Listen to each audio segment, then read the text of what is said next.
அன்பு மாணவ செல்வங்கள் அனைவருக்கும் வணக்கம். தொடர்ச்சியாக காவல் உதவி ஆய்வாளர் தேர்வுக்காக முழுமுயற்சியோடு தயாராகிட்டு தொடர்ந்து படிச்சுட்டு இருப்பீங்க.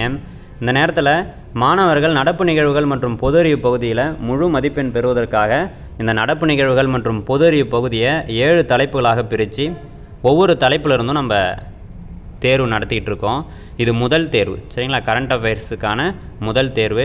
இந்த தலைப்பு வந்து பார்த்திங்கன்னா அறிவியல் மற்றும் தொழில்நுட்பத்தில் சமீபகால வளர்ச்சி, சரிங்களா? சமீபகால வளர்ச்சி. அப்போ தற்பொழுது நடந்திருக்கக்கூடிய முக்கியமான அறிவியல் மற்றும் தொழில்நுட்ப கண்டுபிடிப்புகள் பற்றி தான் உங்களுக்கு கேள்விகள் இருக்க போகுது. இதிலிருந்து நிச்சயமாக உங்களுக்கு 2 கேள்விகள் அல்லது 3 கேள்விகளை நம்ம sub inspector exam point of வியூவில் நம்ம எதிர்பார்க்கலாம், சரிங்களா? நீங்கள் எழுத போகிற மெயின் எக்ஸாமினேஷனில் 2 கேள்வி அல்லது 3 கேள்விகள் இந்த தலைப்பிலிருந்து வருவதற்கான வாய்ப்புகள் இருக்குது. இந்த எக்ஸாமை நீங்கள் எழுதி பார்த்தீங்கனாலே இந்த எக்ஸாமில் உங்களுக்கு 60 கொஷின்ஸ் நம்ம கேட்டிருக்கோம். கூற்று காரண வடிவில் நிறைய கேள்விகள் இருக்குது, பொறுத்து வடிவில் நிறைய கேள்விகள் இருக்குது. மேக்ஸிமம் சமீப காலங்கள் 2022லேருந்து 2025 வரைக்கும் நடந்த மிக முக்கியமான அறிவியல் கண்டுபிடிப்புகளுடைய தொகுப்புகள் இந்த டெஸ்ட்டில் நாங்கள் கேட்டிருக்கோம். இதை நீங்கள் நல்ல முறையில் படிச்சிங்கனாலே இதிலிருந்து கேட்கக்கூடிய கேள்விகள் 2 அல்லது 3 கேள்விகளுக்கு நீங்கள் நல்ல முறையில் பதில் அளிச்சிட முடியும், சரிங்களா? இதை வந்து நீங்கள் எக்ஸாம் மாதிரியே எழுதி பாருங்கள். இந்த 60 கேள்விகளுக்கு நீங்கள் எத்தனை மார்க் கரெக்டாக போட்டிருக்கீங்க, எத்தனை கொஷின் கரெக்டாக பண்ணியிருக்கீங்க அப்படின்றத கீழே கமெண்ட் பாக்ஸில் மறக்காமல் கமெண்ட் பண்ணிவிடுங்க. நாங்கள் ஒரு சில கேள்விகள் கேட்குறோம், அதுக்கும் ஆன்சர் வந்து பண்ணிவிடுங்க, சரிங்களா? இது எந்தெந்த தலைப்புகளிலிருந்து வந்துடும் அப்படின்றதையும் நான் உங்களுக்கு சொல்லிடுறேன், சரிங்களா? அறிவியல் மற்றும் தொழில்நுட்பத்தில் சமீபகால வளர்ச்சி அப்படின்னு சொல்லும்பொழுது இது எந்தெந்த தலைப்புகளிலிருந்து வரும் அப்படின்னு சொல்லி பார்த்தீங்கன்னா இஸ்ரோவை பற்றி உங்களுக்கு கொஷின்ஸ் இருக்கும். இஸ்ரோ மற்றும் நாசா, முக்கியமான கண்டுபிடிப்புகள், இவங்க செஞ்ச சாதனைகள், இந்திய இராணுவத்தில் ஏதாவது முக்கியமான போர் கப்பல்களை சேர்த்துருக்காங்களா, முக்கியமான ராக்கெட் லான்ச்சர்ஸ் வந்து அறிமுகப்படுத்தியிருக்கிறாங்களா, இந்தியாவில் முக்கியமான அணு ஆயுத சோதனைகள் ஏதாவது அணுகுண்டு கண்டுபிடிச்சிருக்காங்களா, இந்த மாதிரி விஷயங்கள் தான் முக்கியமான ஆயுதங்கள், முக்கியமான போர் விமானங்கள், முக்கியமான போர் ஹெலிகாப்டர்ஸு இந்த மாதிரிலாம் வாங்குறாங்க இல்லையா, இதெல்லாம் கொஷினில் இருக்கும். அதே போல் உலகம் முழுவதும் இந்த இராணுவத்தில் ஏதாவது புதிய கண்டுபிடிப்புகள் கண்டுபிடிச்சாங்கன்னா அதையுமே கொஷினில் கேட்பாங்க. அடுத்ததாக தகவல் தொழில்நுட்பம் அப்படின்றதும் நம்ம பார்க்குறோம், சரிங்களா? தகவல் தொழில்நுட்பம்னா என்ன சார் அப்படின்னு சொல்லி பார்த்தீங்கன்னா கம்ப்யூட்டர்ஸ் இருக்குது, முக்கியமான அப்ளிகேஷன்ஸ் இருக்குது, சரிங்களா? இதெல்லாம் இப்போ நிறைய அப்ளிகேஷன்ஸ் வந்துட்டுருக்கு, பார்த்துட்டு தான் இருக்கிறோம். ஒவ்வொரு துறைக்குமே அப்ளிகேஷன்ஸ் வந்துட்டுருக்கு, எல்லா துறைகளும் கணினிமயமாக மாற்றப்பட்டிருக்கு. அப்போ அதுலேருந்து உங்களுக்கு கொஷின்ஸ் கேட்பாங்க.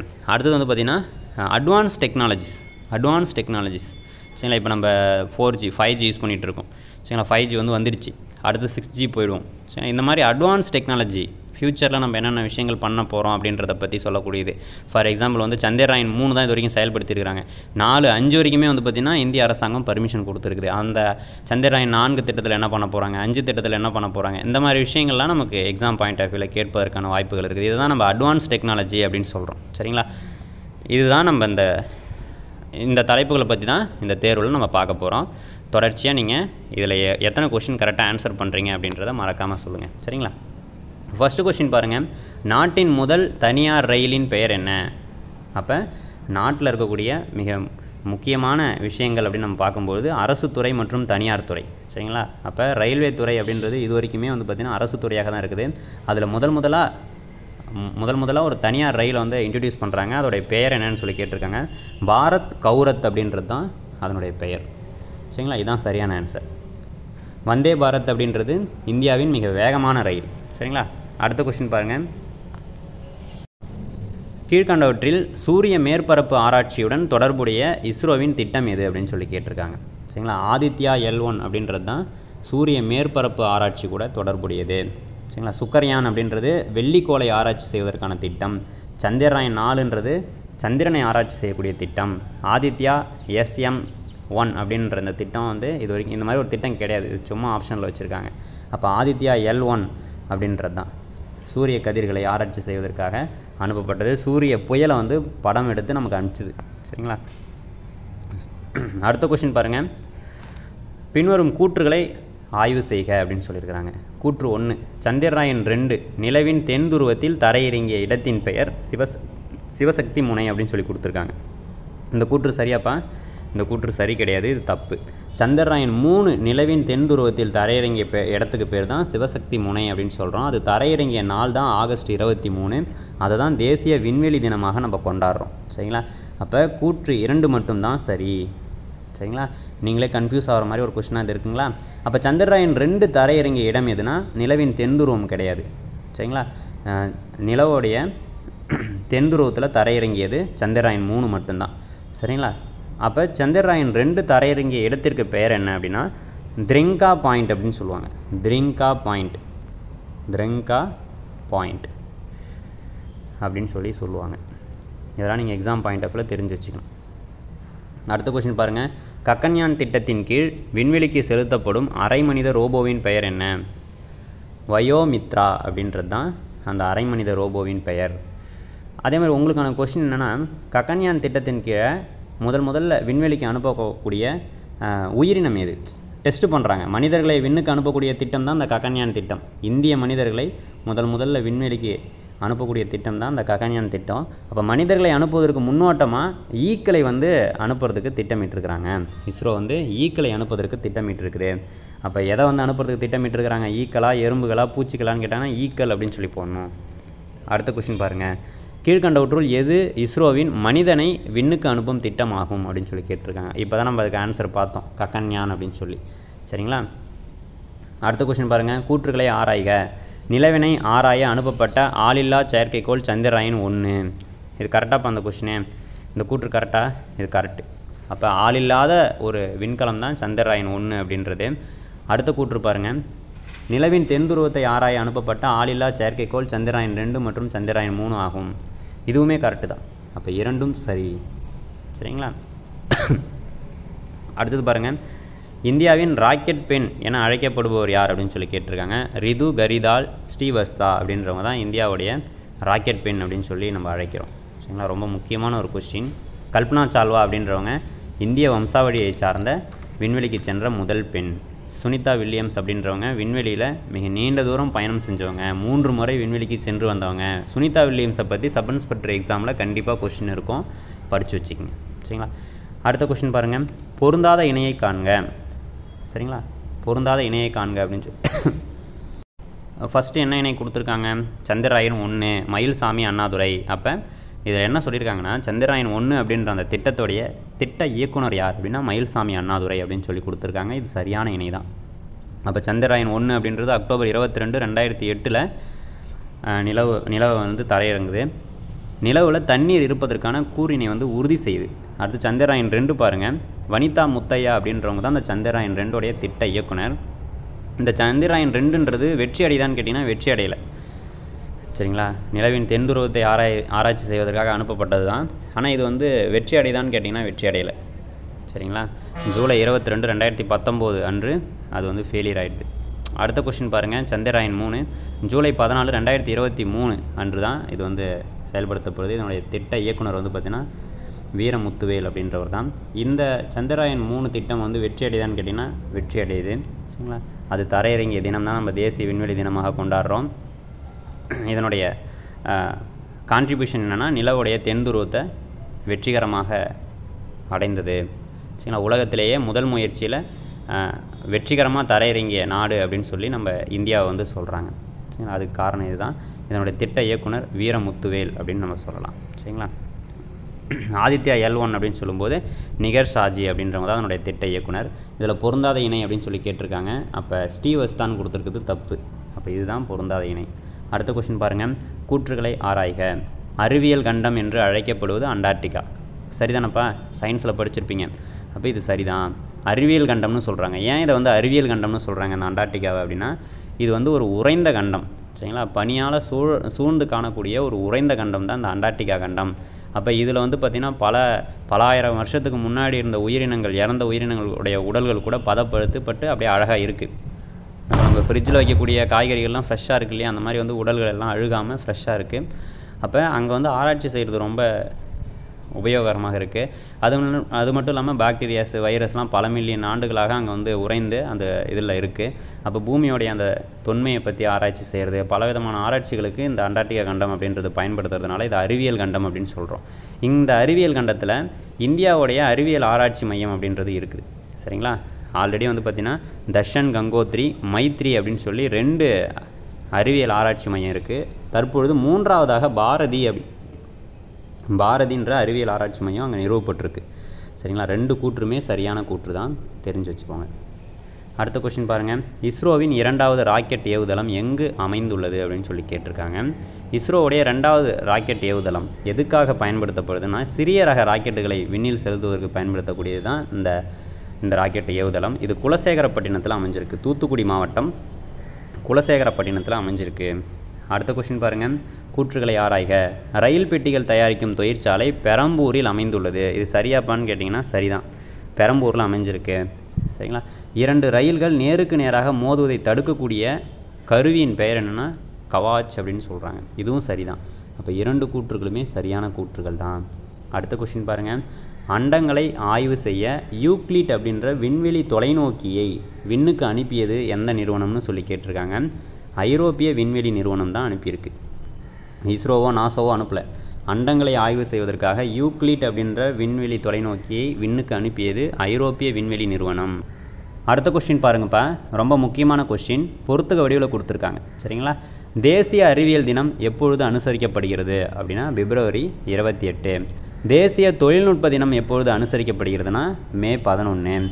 தேசிய விண்வெளி தினம் எப்பொழுது அனுசரிக்கப்படுகிறதுனா ஆகஸ்ட் 23. சர்வதேச பெண் குழந்தைகள் தினம் எப்பொழுதுனா அக்டோபர் 11. சரிங்களா. இது ஆப்ஷனில் இருக்கான்னு பார்த்தீங்கன்னா ஆப்ஷனில் இல்லை, ஆப்ஷன் உங்களுக்கு தப்பாக கொடுத்துருக்காங்க. அப்போ சரியான ஆன்சர் எதுனா 3, 2, 1, 4 அப்படின்றது தான். சரிங்களா. இதுதான் சரியான ஆன்சர். இதை எத்தனை பேர் கரெக்டாக கண்டுபிடிச்சிங்கன்னு தெரியல, கண்டுபிடிச்சவங்களுக்கு வாழ்த்துக்கள். சரிங்களா. அடுத்த கொஸ்டின் பாருங்கள், இந்தியாவின் மிக வேகமான ரயில் எது அப்படின்னு சொல்லி கேட்டிருக்காங்க. சரிங்களா. வந்தே பாரத் அப்படின்றது தான் இந்தியாவுடைய மிக வேகமான ரயில். இது எப்பொழுது அறிமுகம் செய்யப்பட்டது அப்படின்றது உங்களுக்கான கொஸ்டின். தெரிஞ்சவங்க கீழே கமெண்ட் பாக்ஸில் கமெண்ட் பண்ணுங்கள். தெரியாதவங்களுக்கு நான் ஆன்சர் சொல்லிடுறேன். 2019 அறிமுகம் செய்கிறாங்க. அப்போ இந்த வந்தே பாரத் ரயில் அப்படின்றது எந்த 2 வழித்தடங்களுக்கு இடையில் இயற்றப்படுது அப்படின்னு சொல்லி கேட்பாங்க.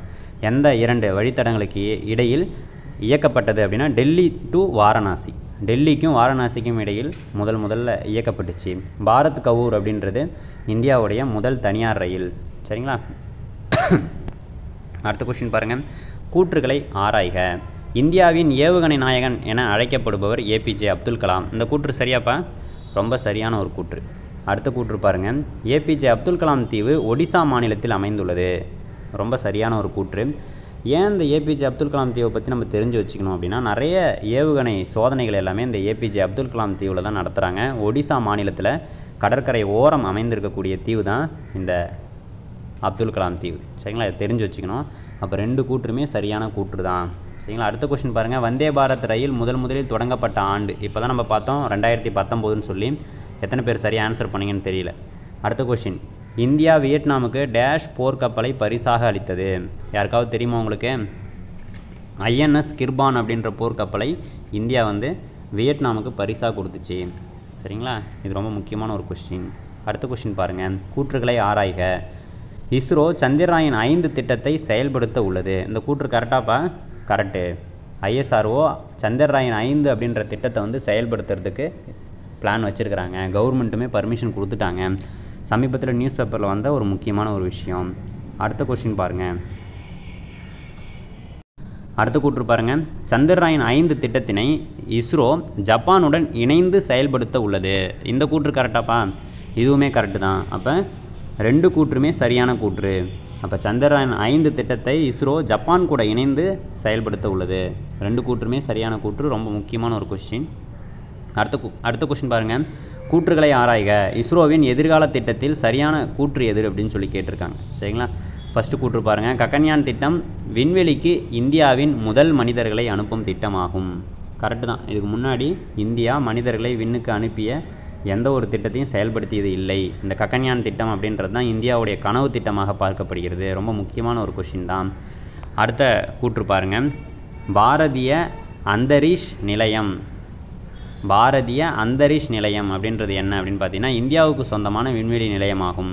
இதை 2025க்குள்ளார அமைச்சிடணும்னு சொல்லி ஏற்பாடுகள் எல்லாத்தையும் இந்தியா செஞ்சிட்ருக்கு. அப்போ 2 கூற்றுமே சரியான கூற்று தான். அடுத்த கொஸ்டின் பாருங்கள், இஸ்ரோவின் முதல் தலைவராக விக்ரம் சாராபாய் இந்திய விண்வெளி திட்டத்தின் தந்தை எனப்படுகிறார். சரிங்களா. இஸ்ரோவின் முதல் தலைவரான விக்ரம் சாராபாய் இந்திய விண்வெளி திட்டத்தின் தந்தை என அழைக்கப்படுகிறார். கரெக்டான ஒரு கூற்று. அப்போ விக்ரம் சாராபாய் விண்வெளி ஆராய்ச்சி நிலையம் எங்கே அமைந்திருக்கிறது அப்படின்றது உங்களுக்கான கொஸ்டின். தெரிஞ்சவங்க கீழே கமெண்ட் பாக்ஸில் கமெண்ட் பண்ணுங்கள். சரிங்களா. அடுத்த கூற்று பாருங்கள், சதீஷ் தவான் விண்வெளி மையம் எங்கே அமைஞ்சிருக்கு அப்படின்னு சொல்லி பார்த்தீங்கன்னா பெங்களூர்லன்னு கொடுத்துருக்காங்க. பெங்களூரில் எப்போ அமைஞ்சிருக்கு? சதீஷ் தவான் விண்வெளி மையம் நம்ம இஸ்ரோவுடைய முதன்மையான விண்வெளி தளம் அப்படின்னு சொல்லும்போது சதீஷ் தவான் விண்வெளி தளத்தை தான் நம்ம சொல்கிறோம். இது வந்து ஸ்ரீஹரிகோட்டாவில் இருக்குது, ஆந்திர பிரதேசம் ஸ்ரீஹரிகோட்டாவில் இருக்குது. இங்கே பெங்களூர்னு கொடுத்துருக்காங்க. அப்போ பெங்களூரில் என்ன இருக்குன்னா இஸ்ரோவுடைய தலைமையகம் தான் பெங்களூரில் இருக்குது. இதை நீங்கள் தெரிஞ்சு வச்சுக்கணும். அப்போ கூற்று 1 மட்டும் சரி அப்படின்றது தான் சரியான ஆன்சர். எத்தனை பேர் சரியாக ஆன்சர் பண்ணியிருக்கீங்க தெரியல. சரி, ஓகே. அடுத்த கூற்று பாருங்கள், இந்தியாவிலேயே கட்டமைக்கப்பட்டு 1980 ஏவப்பட்ட முதல் செயற்கைக்கோள் இது அப்படின்னு சொல்லி கேட்டிருக்காங்க. இந்தியாவிலேயே கட்டமைக்கப்பட்ட அப்படின்ற வார்த்தை ரொம்ப முக்கியம். 1980ன்ற வார்த்தை ரொம்ப முக்கியம். சரிங்களா? ஆரியப்பட்டான்றது தான் இந்தியாவுடைய முதல் செயற்கைக்கோள். ஆனால் அது இந்தியாவில் கட்டமைக்கப்பட்டதானா? இல்லை, அது 1926 ஏவப்பட்டது. அது வந்து ரஷ்யாவுடைய துணையோடு ஏவப்பட்டது. சரிங்களா? ரோகிணி அப்படின்றது தான் இந்த கேள்விக்கான சரியான விடை. அடுத்த கொஸ்டின் பாருங்கள், இந்தியாவின் முக்கிய ஏவுகணைகளில் பொருந்தாதது எது அப்படின்னு சொல்லி கேட்டிருக்காங்க. சரிங்களா? பிரம்மோஸ், பிருத்வி, ஆகாஷ் இதெல்லாம் இந்தியாவுடைய முக்கியமான ஏவுகணைகள். ரோகிணி அப்படின்றது தான் ஏவுகணை கிடையாது. அப்போ இதுதான் ஆன்சர். அடுத்த கூற்று பாருங்கள், இதெல்லாம் டெக்னாலஜி ரிலேட்டடான கொஷின்ஸ்ப்பா. இதெல்லாம் இப்போ கியூஆர் கோடெலாம் நம்ம பயன்படுத்திகிட்டு இருக்கோம், யூபிஐ பயன்படுத்துகிறோம். சரிங்களா? ஏஐ டெக்னாலஜியை வந்து யூஸ் பண்ணிகிட்ருக்காங்க எல்லா துறைகளிலையும். சரிங்களா? இது வந்து நமக்கு ரொம்ப முக்கியமான அப்ரிவேஷன்ஸ். இதெல்லாம் தெரிஞ்சு வச்சுக்கிங்க. இதில் எது தவறாக இருக்குது அப்படின்னு சொல்லி கேட்டிருக்காங்க. சரிங்களா? BHIM அப்படின்றது தான் தவறாக இருக்குது. பாரத் இன்டர்ஃபேஸ் ஃபார் மணின்னு வரணும். இந்த மூமெண்ட்ஸ்னு கொடுத்துருக்காங்க. இதுதான் தப்பு. அப்போ இதுதான் ஆன்சர். சி தான் ஆன்சர். அடுத்த கொஸ்டின் பாருங்கள், GSAT-N2 திட்டத்தினை நாசா செயல்படுத்தி விண்ணில் செலுத்தியது அப்படின்னு சொல்லியிருக்கிறாங்க. இந்த கூற்று சரியாப்பா? இது GSAT அப்படின்றது நம்ம இந்தியாவுடைய திட்டம். இதை வந்து நாசா செயல்படுத்தலை, இஸ்ரோ செயல்படுத்தியிருக்கு. சரிங்களா? இது தப்பாக கொடுத்துருக்குறாங்க. அடுத்த கூற்று பாருங்கள், GSAT-N2 மூலம் இந்தியாவில் அதிவேக இணைய சேவை கிடைக்கும். அப்போ 2வது கூற்று கரெக்டு. அப்போ 2 மட்டும் சரி அப்படின்றது தான் சரியான விடை. சரிங்களா? இது நாசா செயல்படுத்தியது கிடையாது, இந்தியா செயல்படுத்தினது, இஸ்ரோ செயல்படுத்திய திட்டம். அடுத்த கொஸ்டின் பாருங்கள், 3வது முறையாக விண்வெளிக்கு சென்ற இந்திய வம்சாவளியைச் சேர்ந்த அமெரிக்க விண்வெளி வீராங்கனை யார் அப்படின்னு சொல்லி கேட்டிருக்காங்க. சரிங்களா? இப்போ 3வது முறையாக விண்வெளிக்கு சென்ற இந்திய வம்சாவளியைச் சார்ந்த அமெரிக்க விண்வெளி வீராங்கனை சுனிதா வில்லியம்ஸ். இவங்க தான் நீண்ட தூரம் விண்வெளியில் பயணித்தவங்க. சரி, இதை தவிர சர்வதேச விண்வெளி தளத்திற்கு செல்ல இருக்கக்கூடிய இந்தியர். சரிங்களா? இஸ்ரோவும் நாசாவும் சேர்ந்து ஒரு திட்டத்தை வந்து செயல்படுத்துகிறாங்க. அதன் அடிப்படையில் சுபன்ஷி சுக்லா, பிரசாந்த் பாலகிருஷ்ணன் இவங்க 2 பேரும் வந்து பார்த்திங்கன்னா சர்வதேச விண்வெளி தளத்திற்கு செல்ல இருக்கிறாங்க. இதுவுமே ரொம்ப முக்கியமான கொஸ்டின்ப்பா, நம்ம எக்ஸாம் பாயிண்ட் ஆஃப் வியூவில் தெரிஞ்சு வச்சுக்கோங்க. சரிங்களா? அடுத்த கொஸ்டின் பாருங்கள், கூற்றுகளை ஆராய்க அப்படின்னு சொல்லி கொடுத்துருக்காங்க. நாட்டின் முதல் தேசிய அறிவியல் விருதுகளை மத்திய அரசு 4 பிரிவுகளின் கீழ் வழங்குகிறது. 4 பிரிவுகளின் கீழ் நாட்டின் முதல் தேசிய அறிவியல் விருது. இதிலேருந்து கண்டிப்பாக கொஸ்டின் வருவதற்கான வாய்ப்புகள் இருக்குது. இதெல்லாம் எக்ஸாம் பாயிண்ட் ஆஃப் வியூவில் ரொம்ப முக்கியமாக நம்ம பார்க்குறோம், sub inspector exam point of வியூவில். சரிங்களா? என்னென்ன பிரிவுகள் அப்படின்னு சொல்லி பார்த்தீங்கன்னா, உங்களுக்கு இதில் என்னென்ன விருதுகள்லாம் கொடுக்குறாங்கன்னு பார்த்தீங்கன்னா, விஞ்ஞான் ஸ்ரீ அப்படின்ற விருது கொடுக்குறாங்க. அது 13 பேருக்கு கொடுத்துருக்காங்க. விஞ்ஞான் யுவா அப்படின்ற விருதை 18 பேருக்கும், விஞ்ஞான் குழு விருது அப்படின்றத சந்திரயான் 3 குழுவிற்கும் கொடுத்துருக்குறாங்க. சரிங்களா? இதில் மிக உயர்ந்த விருது அப்படின்னு சொல்லி பார்க்கக்கூடியது விஞ்ஞான் ரத்னா விருது அப்படின்றது தான். இந்த விஞ்ஞான் ரத்னா விருது யாருக்கு வழங்கப்பட்டது அப்படின்னா கோவிந்தராஜ பத்மநாதன் அப்படின்றவருக்கு வழங்கப்பட்டது. சரிங்களா? இப்போ நம்ம பார்க்குறோம் பாரத ரத்னா விருதை பெற்ற முதல் தலைவர் யார் அப்படின்னு சொல்லி பார்க்குறோம். சரிங்களா? அப்போ இந்த மாதிரி வந்து பார்த்திங்கன்னா எதிர்காலத்தில் சொல்லக்கூடிய ஒரு கொஷினாக ரொம்ப முக்கியமாக வரலாறில் பார்க்கக்கூடிய ஒரு கொஷினாக அதை நம்ம பார்க்குறோம். கண்டிப்பாக நம்ம சப் இன்ஸ்பெக்டர் எக்ஸாமில் அந்த கொஷின்லாம் நம்ம எதிர்பார்க்கலாம். இந்த மாதிரி கொஷின் தான் கேட்பாங்க. நீங்கள் ரொம்ப அப்படியே யோசிச்சுலாம் படிக்க தேவையில்ல. இந்த மாதிரி சிம்பிளான கொஷின்ஸு என்னென்ன நடக்குதுன்றதை மட்டும் தெரிஞ்சுக்கிட்டீங்கனாலே கரண்ட் அஃபேர்ஸில் நல்ல மார்க் எடுத்துடலாம். சரிங்களா? அடுத்த கொஷின் பாருங்கள், இது உங்களுக்கு தெரிஞ்சது தான். நாட்டின் முதல் விஞ்ஞான் ரத்னா விருது இதுதான் வந்து பார்த்தீங்கன்னா மிக உயரிய விருதுன்னு நம்ம பார்த்தோம். இந்த விஞ்ஞான் ரத்னா விருது பெற்ற உயிரி வேதியியல் வல்லுநர் யார் அப்படின்னு சொல்லி பார்த்தீங்கன்னா கோவிந்தராஜ பத்மநாதன். அப்போ கோவிந்தராஜ பத்மநாதன் என்பவர் எந்த துறையுடன் தொடர்புடையவர்னா உயிரி வேதியியல் வல்லுநர் அப்படின்னு நம்ம சொல்லிடணும். சரிங்களா? அடுத்த கொஷின் பாருங்கள், செயற்கைக்கோளை விண்ணில் செலுத்தி மீண்டும் பூமிக்கு திரும்பும் வகையில் உருவாக்கப்பட்டது எது அப்படின்னு சொல்லி கேட்டிருக்காங்க. புஷ்பக் ராக்கெட். சரிங்களா? புஷ்பக் ராக்கெட் அப்படின்றது தான் செயற்கைக்கோளை நம்ம விண்ணுக்கு செலுத்தினாலும் மீண்டும் அது பூமிக்கே வர்ற மாதிரி உருவாக்கியிருக்காங்க. முதல் மறுபயன்பாட்டு ராக்கெட் அப்படின்னு கூட சொல்லலாம் இந்த புஷ்பக் ராக்கெட் அப்படின்றது. ரொம்ப முக்கியமான கொஷின் எக்ஸாம் பாயிண்ட் ஆஃப் வியூவில். சரிங்களா? நம்ம தொடர்ச்சியாக எக்ஸாம் பாயிண்ட் ஆஃப் வியூவில் முக்கியமானது தான் பார்த்துட்டு இருக்கிறோம். அடுத்த கொஷின் பாருங்கள், கீழ்கண்டவற்றுள் எது இந்திய கடற்படையில் இருக்கும் அணுசக்தி நீர்மூழ்கி கப்பலுடன் தொடர்பில்லாததுன்னு சொல்லி கேட்டிருக்காங்க. அப்போ அணுசக்தி நீர்மூழ்கி கப்பலை வந்து சமீபத்தில் வந்து பார்த்திங்கன்னா நம்ம பாரத பிரதமர் வந்து இந்திய கடற்படையில் இணைச்சாங்க. அதில் எது தொடர்பு இல்லாது அப்படின்னு சொல்லி பார்த்தீங்கன்னா ஐஎன்எஸ் விக்ராந்த் அப்படின்றது தான் தொடர்பு இல்லாது. மற்ற எல்லாமே வந்து பார்த்திங்கன்னா இந்த ரெண்டுமே வந்து பார்த்திங்கன்னா அணுசக்தி நீர்மூழ்கி கப்பல்கள். அடுத்த கொஸ்டின் பாருங்கள், தமிழகத்தில் இஸ்ரோ எங்கே அமைஞ்சிருக்கு அப்படின்னு கேட்டிருக்காங்க. ரொம்ப சிம்பிளான கொஸ்டின் தான், அவங்க எல்லாருக்குமே தெரியும். மகேந்திரகிரி மலை தான், மகேந்திரகிரி மலையில் தான் இருக்குது. சரிங்களா. அடுத்த கொஸ்டின், இஸ்ரோவின் புதிய தலைவராக நியமிக்கப்பட்டுள்ளவர் யார் அப்படின்னு சொல்லி கேட்டிருக்காங்க. ரொம்ப பேசிக்கான கொஸ்டின் இது. வி நாராயணன் அப்படின்றவர் தான் நம்ம தமிழ்நாட்டை சார்ந்தவர். சரிங்களா. இஸ்ரோவுடைய தலைவராக தற்போது நியமிக்கப்பட்டிருக்கிறார். சரிங்களா. அடுத்த கொஸ்டின் பாருங்கள், கீழ்கண்டவற்றுள் குடியரசுத் தலைவர் யாருக்கு விக்யான் குரு விருது வழங்கப்பட்டது? சரிங்களா. கீழ்கண்டவற்றுள் குடியரசுத் தலைவரால் யாருக்கு விக்யான் குழு விருது வழங்கப்பட்டதுன்னு சொல்லி கேட்டிருக்காங்க. நம்ம இப்போ தான் பார்த்தோம், சந்திரயான் 3 திட்டக்குழுவுக்கு தான் அந்த விக்யான் குழு விருது அப்படின்றது வழங்கினாங்கன்னு சொல்லி. ரொம்ப முக்கியமான கொஸ்டின். அடுத்த கொஸ்டின் பாருங்கள், உள்நாட்டில் உருவாக்கப்பட்ட முதல் தற்கொலைப்படை ட்ரோன் எது? முதல் தற்கொலைப்படை ட்ரோன் எது அப்படின்னு சொல்லி கேட்டிருக்காங்க. நாகஸ்திரா 1 அப்படின்றது தான் இந்தியாவிலேயே உருவாக்கப்பட்ட முதல் தற்கொலைப்படை ட்ரோன். அடுத்த கொஸ்டின் பாருங்கள், கூற்றுகளை ஆராய்க அப்படின்னு சொல்லி கொடுத்துருக்காங்க. முதல் கூற்று, சந்திரன், செவ்வாய், சூரியனை தொடர்ந்து இஸ்ரோ வியாழன் கிரகத்திற்கு விண்கலம் அனுப்ப உள்ளது. அப்போ இந்த கூற்று வந்து சரியான்னு கேட்டிங்கன்னா தப்பு. வியாழன் கிரகத்துக்கு அனுப்பலை, வெள்ளி கிரகத்துக்கு அனுப்ப உள்ளது. அந்த திட்டத்தின் பெயர் என்னென்னா சுக்ரியான் திட்டம். அப்போ ரெண்டாவது கூற்றில் என்ன சொல்லியிருக்காங்கன்னா, சுக்ரியான் திட்டம் என்பது வியாழன் கிரகத்தினை ஆய்வு செய்யும் திட்டம் அப்படின்னு சொல்லியிருக்காங்க. இது தப்பு. சரிங்களா. சுக்ரியான் திட்டம் அப்படின்றது வெள்ளி கிரகத்தினை ஆய்வு செய்யக்கூடிய இஸ்ரோவுடைய திட்டமாகும். அப்போ இதில் சரியான கூற்றே கிடையாது. அப்போ மேற்கண்ட ஏதும் இல்லைன்றதான் ஆன்சர். அடுத்த கொஸ்டின் பாருங்கள், நிலவின் தென்துருவ பகுதியில் தரையிறங்கிய முதல் நாடு என்ற பெருமையை பெற்றது எது அப்படின்னு சொல்லி கேட்டிருக்காங்க. நம்மளுடைய இந்தியா தான் நிலவுடைய தென்துருவ பகுதியை வெற்றிகரமாக தரையிறங்கிய முதல் நாடு. சரிங்களா. முதல் முயற்சியிலே கிடையாது. ஆனால் சந்திரயான் 2 அப்படின்ற முயற்சியில் வந்து ட்ரை பண்ணாங்க, அது ஃபெயிலியர் ஆகிடுச்சு. சரிங்களா. அடுத்த கொஸ்டின் பாருங்கள், இந்தியாவில் எலக்ட்ரானிக்ஸ் ஏற்றுமதியில் முதலிடத்தில் உள்ள மாநிலம் எதுன்னா தமிழ்நாடு. இதுக்கு முன்னாடி கர்நாடகா இருந்துகிட்டு இருந்திருக்கோம். இப்போ வந்து தமிழ்நாடு தான் தொடர்ச்சியாக 2 வருஷமாக முன்னிலையில் இருக்குது. போன வருஷமும் தமிழ்நாடு தான், இந்த வருஷமும் தமிழ்நாடு தான். ரொம்ப முக்கியமான கொஸ்டின், அதை நம்ம பார்க்குறோம். அடுத்த கொஸ்டின், விண்வெளிக்கு சுற்றுலா செல்லும் முதல் இந்தியர் என்ற பெருமைக்குரியவர் யார் அப்படின்னு சொல்லி கேட்டிருக்காங்க. கோபி தொட்டக்குரா அப்படின்றவர் தான் விண்வெளிக்கு சுற்றுலா போகக்கூடிய முக்கியமான நபர். முதல்ல போகிறாரு. சரி, நம்மளால் பக்கத்தில் இருக்கிற ஊரே போய் பார்க்க முடியல, இவர் விண்வெளியில் போய் சுற்றி பார்க்க போகிறாராம்.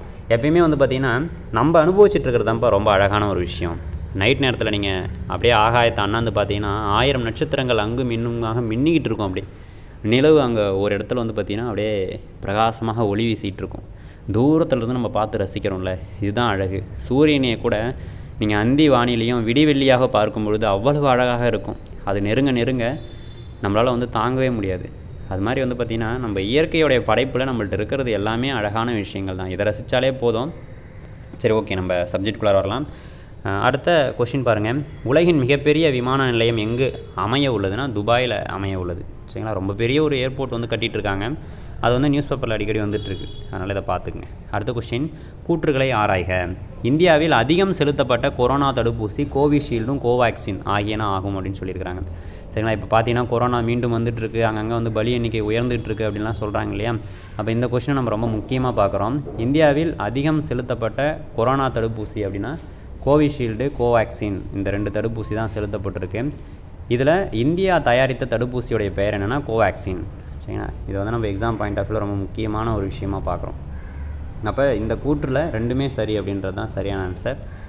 அடுத்த கொஸ்டின் பாருங்கள், அதிக விமானம் தாங்கி போர்க்கப்பலை வைத்துள்ள நாடு எதுன்னு சொல்லி கேட்டிருக்காங்க. அமெரிக்கா அப்படின்றது தான் அதிக விமானம் தாங்கி போர்க்கப்பலை வைத்திருக்கக்கூடிய நாடு. சரிங்களா. அடுத்த உங்களுக்கான ஒரு கொஸ்டின் என்னென்னா, அதிக அணு ஆயுதங்களை வைத்திருக்கக்கூடிய நாடு எது அப்படின்றது உங்களுக்கான கொஸ்டின். தெரிஞ்சவங்க சொல்லுங்கள். சரிங்களா. தெரியாதவங்களுக்கு ஆன்சர் ரஷ்யா அப்படின்றத நம்ம சொல்கிறோம். அடுத்த கொஸ்டின் பாருங்கள், கூற்றுகளை ஆராய்க அப்படின்னு சொல்லி கொடுத்துருக்காங்க. முதல் கூற்று, இந்தியா பிரம்மோஸ் ஏவுகணைகளை பிலிப்பைன்ஸுக்கு முதலில் ஏற்றுமதி செய்துள்ளது. அப்போ இந்தியாவிலேயே தயாரிக்கப்பட்ட பிரம்மோஸ் ஏவுகணை, உள்நாட்டிலேயே உருவாக்கப்பட்ட இந்த ஏவுகணையை இந்தியா முதலில் பிலிப்பைன்ஸ் நாட்டுக்கு ஏற்றுமதி செஞ்சுருக்கு. இதை நம்ம வந்து வரலாறில் ரொம்ப முக்கியமான ஒரு விஷயமாக பார்க்குறோம். சரிங்களா. இது நம்மளுடைய சமகாலத்தில் நிகழ்ந்த ஒரு நடப்பு நிகழ்வு. சரிங்களா. அடுத்த கூற்று பாருங்கள், க்ரூஸ் ஏவுகணை இந்தியா முழுவதும் உள்நாட்டிலேயே தயாரிக்கப்பட்டது அப்படின்னு சொல்லி கொடுத்துருக்காங்க. சரிங்களா. இந்த 2 கூற்றுகளுமே சரியா அப்படின்னு சொல்லி பார்த்தீங்கன்னா இந்த 2 கூற்றுகளுமே நமக்கு சரியான கூற்றுகள் தான். க்ரூஸ் அப்படின்ற ஏவுகணை முழுவதும் இந்தியாவிலேயே தயாரிக்கப்பட்டது, உள்நாட்டிலேயே தயாரிக்கப்பட்டது. பிரம்மோஸ் ஏவுகணைகளும் உள்நாட்டிலேயே தயாரிக்கப்பட்டது. சரிங்களா. அப்போ இரண்டும் சரி அப்படின்றது தான் சரியான ஆன்சர். அடுத்த கொஷின், நாட்டின் முதல் ஹைட்ரஜன் ரயில்களை இந்திய ரயில்வே டேஷ் மற்றும் டேஷுக்கு இடையே இயக்க உள்ளது. அப்போ நாட்டுடைய முதல் ஹைட்ரஜன் ரயில் இதை எதற்கு இடையில் இயக்க உள்ளது அப்படின்றது நமக்கு கொஷினாக நம்ம பார்க்குறோம். ஹிந்த் மற்றும் சோனிபட் இந்த 2 வழித்தடங்களுக்கு இடையில் தான் இயக்க உள்ளார்கள். இந்த ஹிந்த் மற்றும் சோனிபட் எங்கே இருக்குன்னா ஹரியானா மாநிலத்தில் இருக்குது. இது ரொம்ப முக்கியம், இது தெரிஞ்சு வச்சுங்க. அடுத்த கொஷின், இந்தியாவின் மிகவும் மாசுபட்ட நகரங்களின் பட்டியலில் முதலிடத்தில் இருக்கும் நகரம் எது அப்படின்னு சொல்லி கேட்டிங்கன்னா டெல்லி தான். காற்று மாசுபாட்டில் முதலிடத்தில் இருக்கக்கூடிய நகரம் டெல்லி. அடுத்த கொஷின் பாருங்கள், உலக விண்வெளி வாரம் எப்பொழுது அனுசரிக்கப்படுகிறது அப்படின்னு சொல்லி கேட்டிருக்காங்க. அக்டோபர் 4லேருந்து 10 வரைக்கும் அனுசரிக்கப்படுகிறது. அடுத்த கொஷின், பின்வருவனற்றுள் டார்பிடோ ஆயுதம் பற்றிய தவறான கூற்று எது அப்படின்னு சொல்லி கேட்டிருக்காங்க. நம்ம ஒவ்வொரு கூற்றாக பார்க்கலாம். இந்த டார்பிடோ ஆயுதம்னா என்ன அப்படின்றத பற்றி தான் இந்த கொஷினில் வந்து சொல்ல வராங்க. ரொம்ப முக்கியமான ஒரு கொஷின். நம்ம இந்திய இராணுவத்தில் இருக்கக்கூடிய ஒரு முக்கியமான டெக்னாலஜிக்கல் ரிலேட்டடான ஆயுதம் இது, சரிங்களா. சூப்பர் சோனிக் ஏவுகணையின் உதவியுடன் தாக்குதல் நடத்தும் திறன் கொண்டது இது. அப்போ இது சரியான கூற்று, அவங்க தவறானது தான் கேட்குறாங்க. அடுத்தது, இது கடலுக்கு அடியில் பயணித்து நீர்மூழ்கி கப்பல்களை தாக்கி அழிக்கும் திறன் கொண்டது. இதுவும் சரியான கூற்று தான், அவங்க தவறானது தான் கேட்குறாங்க. அடுத்தது, இது வந்து எங்கே வந்து சோதனை செஞ்சாங்கன்னா அப்துல் கலாம் தீவில் சோதனை செஞ்சாங்க. இந்த அப்துல் கலாம் தீவு ஒடிசாவின் கடலோரத்தில் அமைந்துள்ளது. இதுவும் சரிதான், சரிங்களா. அப்போ இந்த 3 கூற்றுமே சரிதான். அவங்க தவறு எதுன்னு தான் கேட்டிருக்காங்க. இது ஒரு அணுசக்தி ஆயுதம்னு சொல்கிறது தான் தவறானது. இது அணுசக்தி ஆயுதம் கிடையாது, இப்போ இது தவறு, சரிங்களா. அடுத்த கொஷினுக்கு போயிடலாமா? சரி, ஓகே. அடுத்த கொஷின் பாருங்கப்பா, போர் வாகன ஆராய்ச்சி மற்றும் மேம்பாட்டு நிறுவனம் டேஷில் அமைந்துள்ளது. எங்கே அமைஞ்சிருக்கு? ஆவடியில் அமைஞ்சிருக்கு. ரொம்ப முக்கியமான கொஷின்.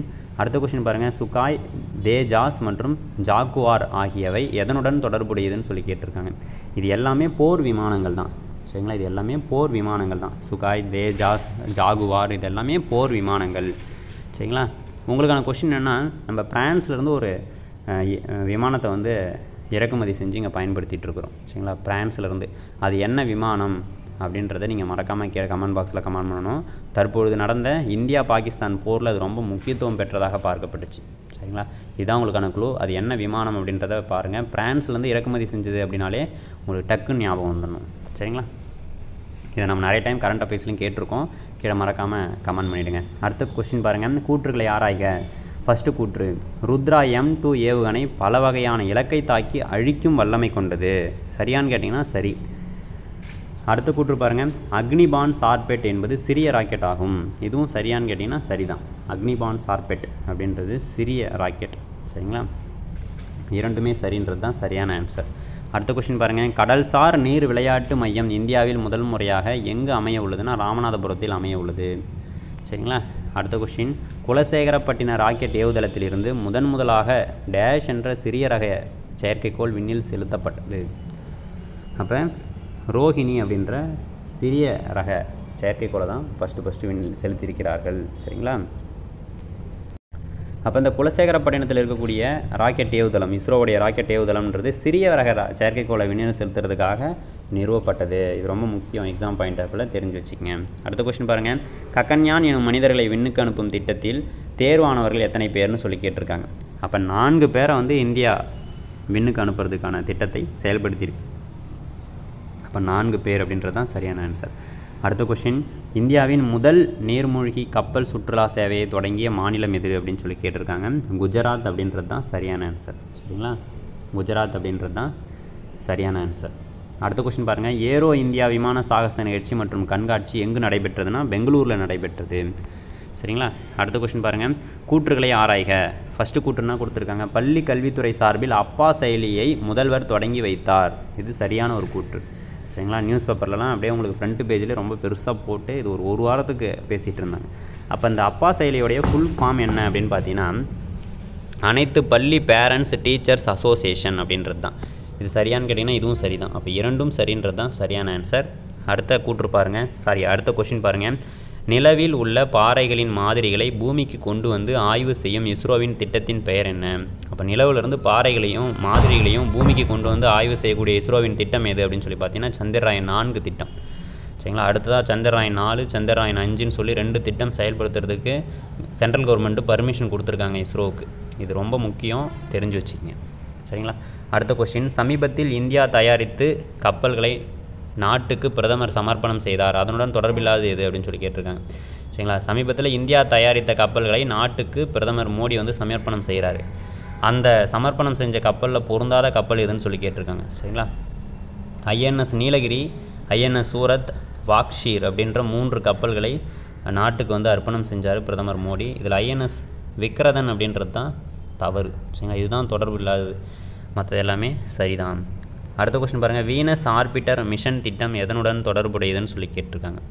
வியாழன் கோளை ஆராய்ச்சி செய்வதற்கான திட்டம் தான் இந்த வீனஸ் ஆர்பிட்டர் மிஷன் திட்டம். அடுத்த கொஸ்டின் பாருங்கள். இந்திய இராணுவத்தில் இணைய உள்ள உள்நாட்டில் தயாரிக்கப்பட்ட பிரன்சந்த் எதனுடன் தொடர்புடையது? அப்போ இந்த பிரன்சந்த்னா என்ன அப்படின்னு சொல்லி பார்த்தீங்கன்னா போர் ஹெலிகாப்டர்லாம் இந்தியாவிலேயே தயாரிச்சிருக்கிறாங்க. இதுதான் இந்திய இராணுவத்தில் இப்போ சேர்த்துருக்கக்கூடிய விஷயம். ரொம்ப முக்கியமான விஷயமாக நம்ம பார்க்குறோம் பிரன்சந்த் அப்படின்றது. அடுத்த கொஸ்டின் பாருங்கள். கூற்றுகளை ஆராய்க. ஃபஸ்ட்டு கூற்று, விண்வெளிக்கு சென்ற சுனிதா வில்லியம்ஸ். சரிங்களா. சுனிதா வில்லியம்ஸ் அப்படின்றது தான் விண்ணில் அதிக நேரம் விண்ணடை மேற்கொண்டு சாதனை புரிந்தார். சரிங்களா. இது சரியான்னு கேட்டிங்கன்னா சரிதான். அப்போ விண்வெளியில் நீண்ட தூரம் நடந்தது யாருன்னா சுனிதா தான். அடுத்த கூற்று, டிராகன் விண்கலம் சுனிதா வில்லியம்ஸினை பூமிக்கு திருப்பி கூட்டி வந்தது. கரெக்டு. இந்த டிராகன் விண்கலம் அப்படின்றது தான் அதில் தான் அவங்க பயணித்து வெற்றிகரமாக பூமியை வந்து தரையிறங்கினாங்க. இது ரொம்ப பேசுபொருளாச்சு. அவங்க வந்து திரும்பி வரமாட்டாங்க, சிக்கலில் மாட்டிக்கிட்டாங்க, இறந்துருவாங்க அப்படின்லாம் நிறைய வந்து நியூஸ் பேப்பரில் வந்துக்கிட்டே இருந்துச்சு. கண்டிப்பாக கொஷினில் இவங்களை பற்றி நம்ம எதிர்பார்க்கலாம். கடைசி கொஷின் பாருங்கள். 60வது கொஷின், LRASHM ஏவுகணை பற்றிய தவறான கூற்று எது அப்படின்னு சொல்லி கேட்டிருக்காங்க. சரிங்களா. இது கப்பல் தகர்ப்பு ஏவுகணைன்னு சொல்லியிருக்காங்க. இது சரியான கூற்று. இது மணிக்கு 12,144 கிலோமீட்டர் வேகத்தில் பாயும் அப்படின்றது சரியான கூற்று. இது ஒளியை விட வேகம் உடையதுன்னு சொல்லியிருக்காங்க. இதுவுமே சரியான கூற்று தான். சரிங்களா. இந்த கொஷினை செட் பண்ணும்போது இந்த லீயை வந்து மாற்ற சொல்லியிருந்தாங்க. இது வந்து கரெக்டாக போடல அவங்க. ஒளி லைட்டை விட வேகம் உடையதுன்னு சொல்லி போட்டிருந்தாங்க. அது தப்பான கூற்றாக இருந்திருக்கும். இதில் எல்லாமே சரிதான் உங்களுக்கு. சரிங்களா. ஒளியின் வேகத்தை விட 10 மடங்கு வேகம் உடையது அப்படின்றதும் சரிதான். சரிங்களா. அப்போ இந்த கொஷினுக்கு உங்களால் ஆன்சர் பண்ண முடியாது. ஓகே. இன்றைய தேர்வில் கேட்கப்பட்டிருந்த 60 கேள்விகளுக்கு நீங்கள் எத்தனை கேள்விகள் சரியாக விடையளிச்சிருக்கீங்க அப்படின்றத மறக்காமல் கீழே கமெண்ட் பண்ணிவிடுங்க. எக்ஸாம் ரொம்பவுமே சுலபமாக தான் இருந்திருக்கும். நீங்கள் பார்த்த கேள்விகள், நீங்கள் படித்த கேள்விகள், உங்களுக்கு பரிச்சயமான கேள்விகள் தான் இந்த தேர்வில் இடம்பெற்றிருக்கும். நிச்சயமாக நடப்பு நிகழ்வுகள் மற்றும் பொதறிவு பகுதிகளிலிருந்து உங்களுக்கு 15லிருந்து 18 கேள்விகள் கேட்பாங்க. அது எல்லாத்துக்குமே உங்களால் மேக்ஸிமம் ஆன்சர் பண்ணிட முடியும். சரிங்களா. நம்ம 7 தலைப்புகளாக பிரித்து உங்களுக்கு ஒவ்வொரு தேர்வாக பார்த்துட்ருக்கோம். இன்று முதல் தேர்வு நிறைவடைஞ்சிருக்கு. தொடர்ந்து இன்னும் 6 தேர்வுகளையும் நம்ம இது போல் நடத்திடலாம். தொடர்ச்சியாக படிங்க. நிச்சயமாக எக்ஸாம் ரொம்ப சுலபமாக தான் இருக்கும். உங்களால் நல்ல மார்க் ஸ்கோர் பண்ணக்கூடிய அளவில் தான் இருக்கும். நீங்கள் தெரிஞ்ச கொஷினில் தப்பு பண்ணாமல் இருந்தீங்கனாலே நிச்சயமாக நல்ல மார்க் எடுத்துடலாம். தொடர்ச்சியாக படிங்க. தொடர்ச்சியான முயற்சிக்கு மட்டும்தான் வெற்றி. சரிங்களா. தேங்க்யூப்பா. தேங்க்யூ.